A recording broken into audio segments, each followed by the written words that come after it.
Hi, welcome back to today's Seniors Living Well. Make 2013 your lucky year. I'm Laurie Webb, the host of this program, and we've had a very interesting series today, as usual, talking about ambulance services, talking about the many things that the Sheriff's Department does, talking about our wonderful Kit Carson skilled nursing facility and rehab facility, and the things that they can provide and what you need to do to access those. And now, a program near and dear to my heart, because I'm chairman of the Amador Tuolumne Community Action Agency, and one of our self-sustaining programs, doesn't get any grants, is the Lifeline program. And I've been on the Lifeline, well, we used to have an advisory board, but I've been involved with Lifeline since the day I took office at the Senior Center, and it's a terrific program. And joining me is Tonya Kraft, who's the... Good morning. Good morning, Tonya. And your title is? Program Coordinator. Program Coordinator. I was going to say manager, but I know there's a difference. Right. So what's going on with Lifeline these days? Well, a lot of different things. We are working right along, gathering new clients to be able to help the community here. We are a nonprofit part of ATCA, and so what we do is to provide 24-hour emergency medical alert device or system. This is the unit right here that we install, and this is to help people stay safe and secure at their home.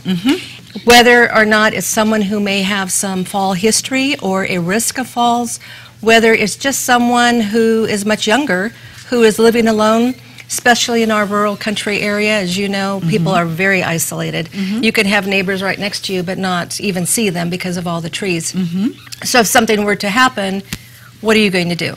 So we have younger folks who also join in. The baby boomers are a big group now that we're going to be taking care of. And that's just to be able to have a button that you wear around your neck so that if something should occur, and we always try to emphasize to people, it's not just for falling down. That obviously is one of our key needs for having our device, but it's also if someone should be breaking into your home, if there might be a fire, either in the environment or within the house, a person can press the button. If they're feeling particularly ill, something's not right, you know, they press the button. And I had experience with this myself about a year and a half ago with my mother, who is 93 now. She just turned 93. She lives with me in Pine Grove, and she was trying to do a good deed and bring in a trash can from the road. Oh my goodness. She fell and broke her hip, and she did not press her button because she was able to get up. And she was more embarrassed about the neighbors seeing her fall than she was the fact that she, you know, might have had something happen. However, once she got into the home, she realized that she had something serious and was pretty shocky by the time I got home from work. All I did as I walked over, on our units, there's a little red button on the side. It acts the same as the device. I pushed it. Lifeline had all of her information. They didn't need to be asking questions of your address or your phone number or anything like that. They have it all. And so I had the full brigade that showed up at our house in Pine Grove, and let me tell you, our emergency service folks are wonderful in this county. So we had 3 fire trucks, the fire chief, and then the ambulance. So I know firsthand how this works. And so this is something that what we are doing, and we service Amador County and half of Calaveras County now. So there's some clients in Calaveras now. We do have some clients. How many clients do you have in Amador County right now? We are up about 239. Wow. Yeah. That's amazing. Yeah, that's one of the highest numbers we've reached. And of course, our program is always, we have them come on and we have them leave for different reasons. What we think of with Amador Lifeline is that we're a bridge. And being able to keep someone at home as long as they can versus having to go either into assisted living or nursing home or to live with their children. And we have many folks who do leave our program. They move out of the area to go and live with their children or live near their children. So we're that bridge to help people stay home and be safe. And even people like your mom who are living with their adult children can benefit from having Lifeline, even if they don't press the button. Well, we have something new, and now I'm on to my mom. So what we have is this button that has been in service now with Philips. It's kind of going to be tangled, so maybe I better not pull it off. But it's called the Auto Alert button. This button is created totally different than any other button in the industry. It has computerized sensors in it that senses when a person goes and the speed and the height and acceleration of them falling down and having an impact. Wow. What this will do, excuse me, if they're like my mother and don't press their button, it will do it for them. If they don't get up within 30 seconds, Within 30 seconds. 30 seconds. And Philips Lifeline did research to know that most people will get up within 30 seconds if they can. Then it will send a call directly to the Lifeline unit and get help for the person. So now my mother is on auto alert because I'm on to her now. Okay. But this button is really, it's an added layer of protection. And again, it's something that nobody else has.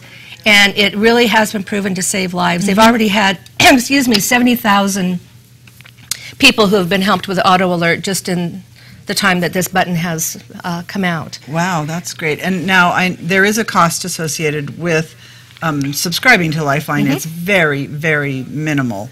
I'm assuming that the auto alert might be a little more expensive. Auto alert button is a little bit more expensive, and that's something I wanted to mention here is cost. I am getting many calls from people who are inquiring for information. They want to know why all the difference in costs in these kind of medical alert devices. And I'm going to be real honest, there are companies out there that are going to be cheaper than ours. What you need to do is to ask some questions though.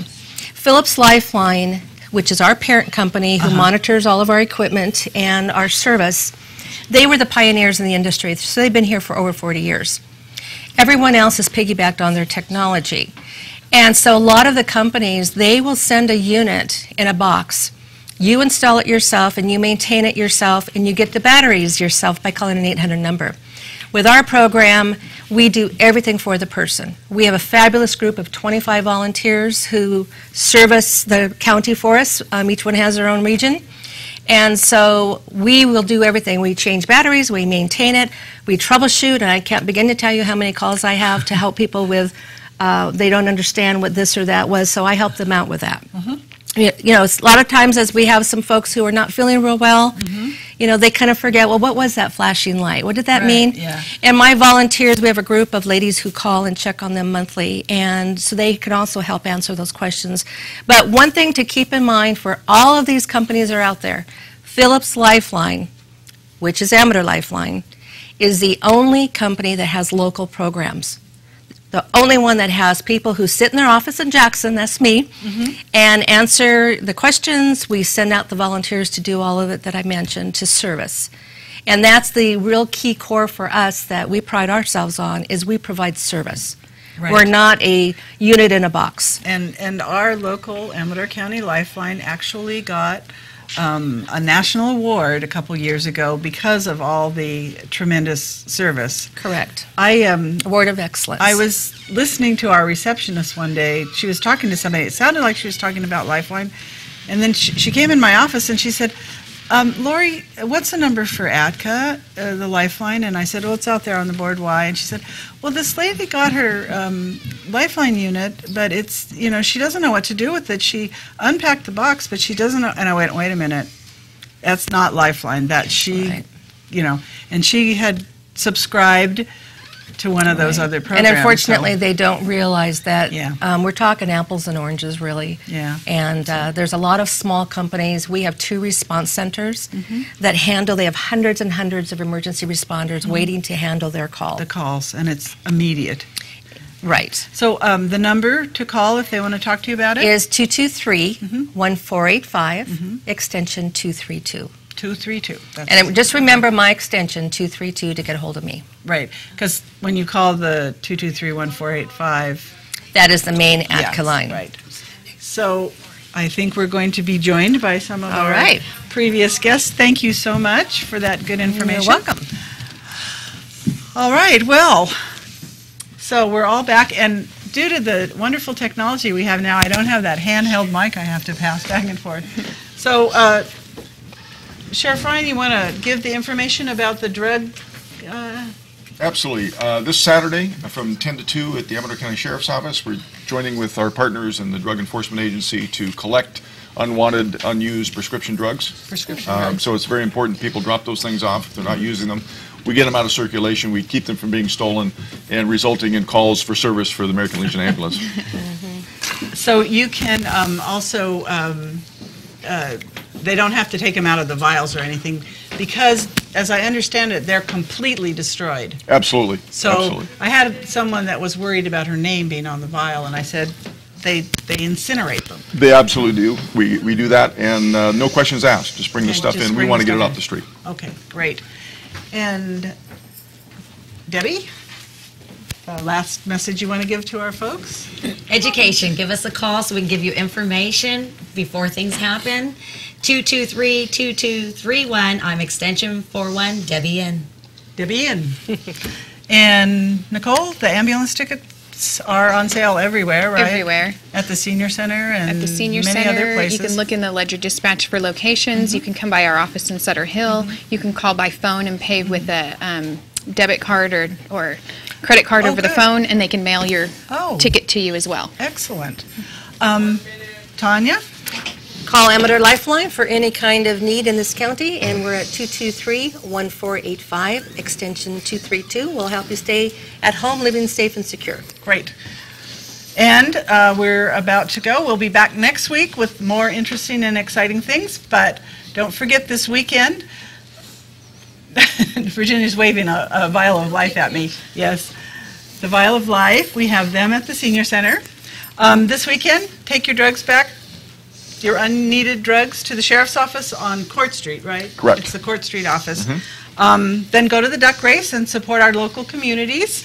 We also have the Swing With Us dinner dance, and the speakeasies are going to be in Sutter Creek. So there's just so much to do.